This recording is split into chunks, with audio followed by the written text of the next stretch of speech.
Hello, I'm Steve Maskery and welcome to Workshop Essentials.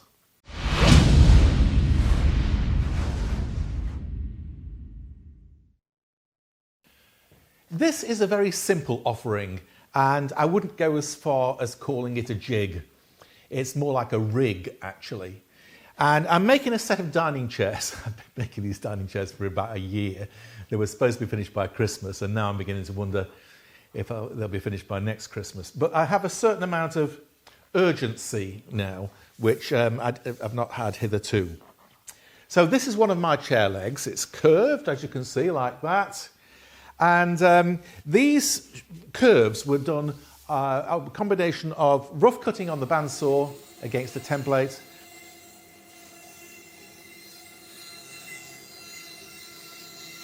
and then flush trimming on the router table, again using that same template with a flush trim cutter.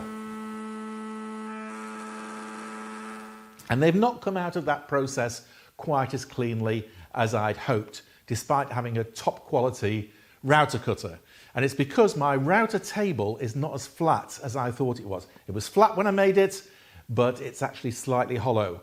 And that means that on a long curved piece like this, when that end is on one end of the table and that end is on the other, there is a gap underneath. And that gap allows it to wobble like that. It wouldn't if this was straight.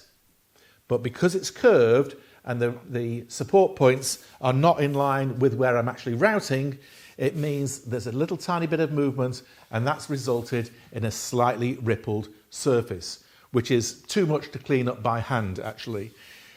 Now, for some of the more significant bumps, I've had to get a spoke shave on it. But spoke shaving oak is, spoke shaving anything is not easy. These are not easy tools to use well. But the problem with oak is that when you've got a quarter sawn face, that nice figure that you get with quarter sawn oak is actually due to the fact that there are voids in the wood. Those medullary rays are hollow. And that means as you cut through them, you're cutting through wood, and then there's fresh air. Very small amounts, yes, but then wood again, and then fresh air. So you have these voids, and that results in a bumpy surface because there are effectively holes in the wood. So you have no choice really but to sand. And with a mechanical sander, a belt sander or a random orbital sander or a oscillating sander, it's difficult to get into curved surfaces. So I've made a rig for a belt sander, and this is it. This is my setup. It's a baseboard which is held down to the bench with a couple of holdfasts, and there's a back support here which is just let into a notch and glued in place, making sure that it's nice and upright, nice and square, and there's a slot on it here. I've got a spacer block on which the belt sander sits, and that's to keep it off the main baseboard. I didn't have that originally, and you can see this groove that it's worn into the baseboard very, very quickly. So I don't really want to do that. It's already grooving the spacer. And there's a working platen. This can definitely be improved. It ought to be shaped to go around the block more. But as I say, I'm building this just for one job, for one project, and I'm not that bothered about finesse at the moment. There are a couple of embedded nuts underneath here, so I can put these two M8 studs in there. And then my platen block, which is curved, let me get this the right way round. Yeah, that's the right way round. It's flatter in this area here than it is in this area here. So I've got a range of radii that I can use, but like French curves, I suppose. And that goes on there like that. And that gives me the play for tensioning.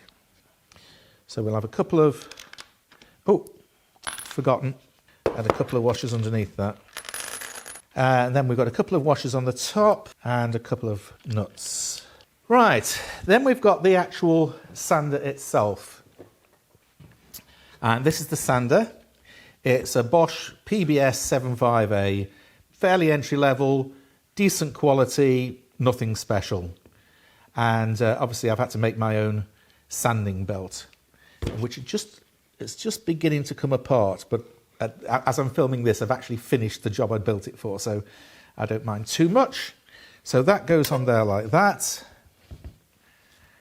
over my platen. Now I've got a bracket here, which is a piece of plywood, a couple of holes which line up with these two M6 holes in the machine. I didn't tap them, they are for something, presumably there's an accessory for this that fits on that. And there's a barrel nut here. So this is cut away to go around the dust port and the air vent.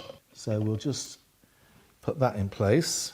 And then that can be attached with a Bristol lever through the slot.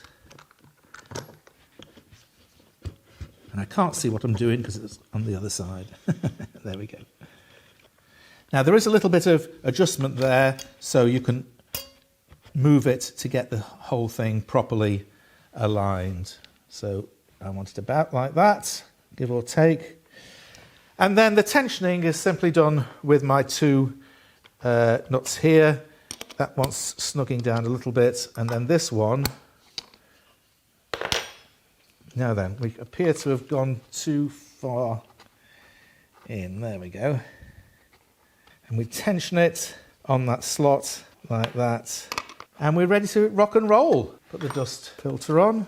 And I can use this for hollow surfaces. And if I remove the curved platen and reposition this, I can use it for flat and convex surfaces as well. Yes, it looks Heath-Robinson, it's crude, it's simple, but it works, and it hasn't got to last forever. Now, there isn't as much traction on this as there would be on a regular belt, because there's one drive roller, and the belt would normally be in contact with 50% of that roller. Okay, it's like it comes in the top, it would be under tension for 180 degrees of rotation. And because this is coming out, that's reduced to about, well, little more than a quarter actually, certainly no more than a third. So this is actually quite easy to stall. I do have to be gentle, but it works astonishingly well. So let's give it a whirl and we can see what it's like. It's quite a noisy machine, this, but let's give it a whirl.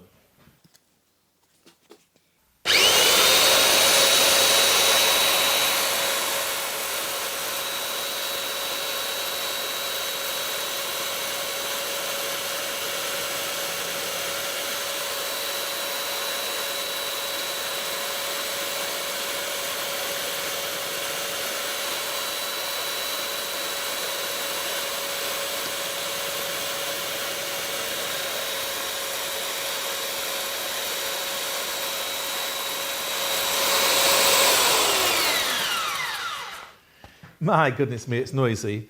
But that is really very good. That is now hand sandable.